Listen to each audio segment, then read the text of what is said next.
Good morning students. आज का जो हमारा टॉपिक है वो एग्जाम की दृष्टि से बहुत ज़्यादा महत्वपूर्ण है। इस टॉपिक में से 2 number, 4 number, true false, MCQ किसी भी प्रकार का कोई भी क्वेश्चन पूछा जा सकता है। तो आज के टॉपिक का नाम है उत्पादन संभावना वक्र।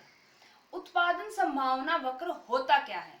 उत्पादन संभावना वक्र वह वक्र है जो दिए हुए साधनों तथा तकनीकी में दो वस्तुओं के उत्पादन की विभिन्न संभावनाओं को प्रकट करता है।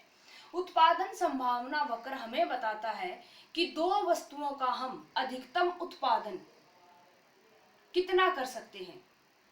दो वस्तुओं का हम अधिकतम उत्पादन कितना कर सकते हैं, इसीलिए इसे उत्पादन संभावना सीमा भी कहते हैं।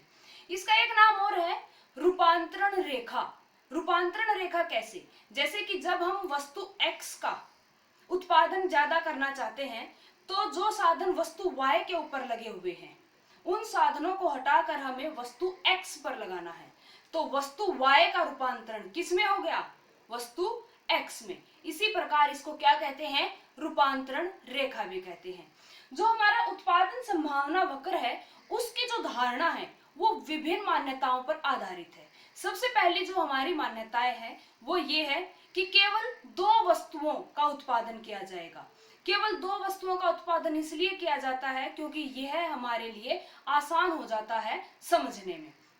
दूसरा हमारा जो मान्यता है वो ये है कि जो साधन तथा तकनीक है वो क्या है? स्थिर है। साधन और तकनीक क्या रहेंगी? स्थिर होंगी। इसमें कोई भी बदलाव नहीं होगा। केवल एक वस्तु से हटाकर दूसरी वस्तु के ऊपर लगाए जा सकते हैं। तीसरी जो मान्यता है वो मान्यता है कि जो साधन और तकनीक है उनका हमें पूर्ण उपयोग करना है। उनका हमें क्या करना है? पूर्ण उपयोग करना है।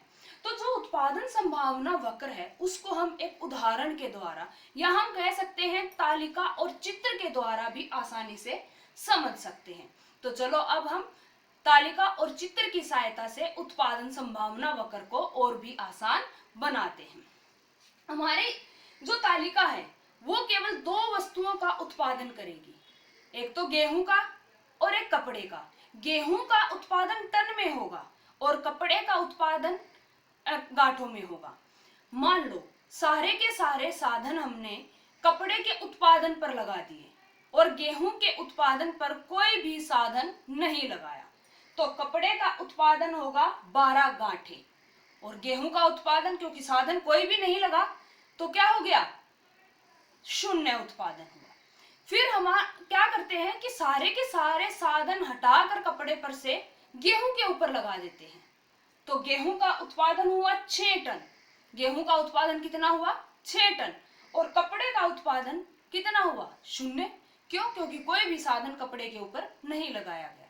तो इस प्रकार दो सीमाएं तय हो गई। जब एक हम सारे साधन कपड़े के ऊपर लगाते हैं और दूसरी जो सीमा है जब हम सारे के सारे साधन किसके ऊपर लगाते हैं? गेहूं के ऊपर लगाते हैं। तो उन दो सीमाओं के बीच में इन दो वस्तुओं के उत्पादन के विभिन्न संयोग या विभिन्न संभावनाएं हो सकती हैं। जैसे कि बी संयोग, अगर हम कुछ साधन कपड़े पर से हटाकर गेहूं के ऊपर लगा देते हैं तो 2 टन गेहूं का उत्पादन होता है और कपड़े का उत्पादन घट जाता है। कितना हो जाता है? 10 गांठें।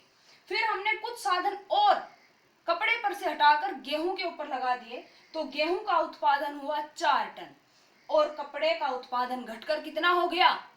6 गांठें। इसको हम चित्र के द्वारा आसानी से समझ सकते हैं। तालिका की सहायता से चित्र बनाना आसान होता है। जैसे कि ये हमारा OX है और ये हमारा OY है। OX पर हम गेहूं लेंगे,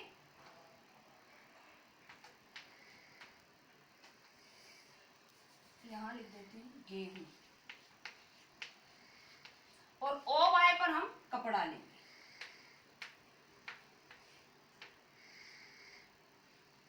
इनके बीच का जो डिफरेंस होगा वो सेम होना चाहिए। वो क्या होना चाहिए? सेम होना चाहिए। 2, 4, 6,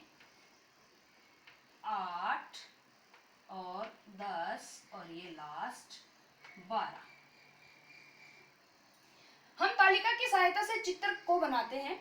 गेहूं कितना है? 0 यानी कि 0, और जो हमारा कपड़ा है वो कितना है? 12 गांठें। तो 0 और 12 ये आ गया, हमने यहाँ निशान लगा दिया और नाम दे दिया A। ऐसे ही बी संयोग जो है वो क्या बताता है कि 2 टन गेहूं है। 2 टन हमारा क्या है? गेहूं है, लेकिन कपड़ा कितना है? 10 गांठें। तो ऐसे हम स्केल की सहायता से निशान लगा सकते हैं। और इधर से ये हो गया हमारा बी संयोग। जो हमारा सी संयोग है वो है 4 और 6। 4 हमने क्या लिया है? गेहूं, और 6 हमारा क्या है? कपड़ा। 6 गांठे कपड़ा और 4 टन गेहूं, ये हमारा सी संयोग हो गया। जो डी संयोग है वो गेहूं 6 है, यानी कि गेहूं 6 है और कपड़ा कितना है? 0। अब ये हमारा आ गया डी संयोग।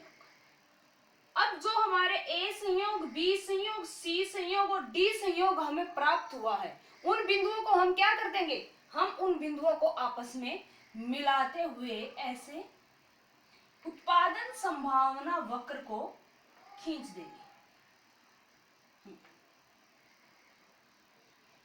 ये हमारा क्या बन गया? उत्पादन संभावना वक्र।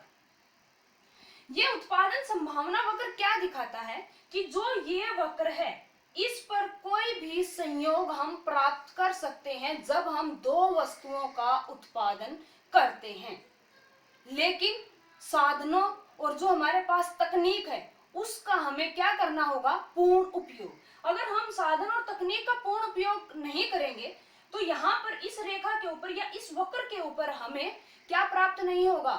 कोई भी संयोग प्राप्त नहीं होगा। क्यों? क्योंकि हमने साधनों और तकनीक का पूर्ण उपयोग नहीं किया, इसलिए कोई बिंदु अंदर की साइड होगा। ठीक है, जैसे कि बिंदु हमने ई दे दिया, इससे बाहर हम बना नहीं सकते। जैसे कि अगर बिंदु मैं एफ ले देती हूं तो यहाँ पर हम उत्पादन नहीं कर सकते। क्यों नहीं कर सकते? क्योंकि जो हमारे साधन है और जो तकनीक है वो क्या है? स्थिर है। साधन और तकनीक क्या है? स्थिर है, इसीलिए हम उत्पादन संभावना वक्र को आगे नहीं बढ़ा सकते। जब हम उत्पादन संभावना वक्र को तालिका और चित्र की सहायता से अच्छे से समझ लेते हैं तो इसकी कुछ ना कुछ विशेषताएं प्रकट हो जाती है। इसकी क्या प्रकट हो जाती है? विशेषताएं। जो पहली विशेषता है वो है इस प्रकार कि जो उत्पादन संभावना वक्र है उसका ढलान ऊपर से नीचे की ओर, ऊपर से नीचे की ओर और बाएं से दाएं की तरफ होता है, यानी कि लेफ्ट से राइट की तरफ होता है। ऐसा क्यों?